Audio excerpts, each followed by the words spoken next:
Blood pressure categories ఇప్పుడు మనం చూద్దామండి.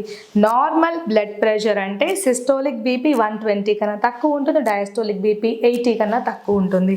ఎలివేటెడ్ బ్లడ్ ప్రెషర్ అంటే 120 to 129 సిస్టోలిక్, 80 కన్నా తక్కువ ఉంటుంది డయాస్టోలిక్. స్టేజ్ 1 హైపర్ టెన్షన్ అంటే సిస్టోలిక్ బీపీ 130 to 139 వరకు ఉంటుంది, డయాస్టోలిక్ బీపీ 80 to 89 వరకు ఉంటుంది.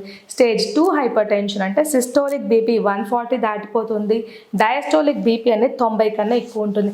హైపర్ టెన్సివ్ క్రైసిస్ అంటే సిస్టోలిక్ బీపీ 180 కన్నా ఎక్కువ ఉంటుంది, డయాస్టోలిక్ బీపీ 120 దాటిపోతుంది.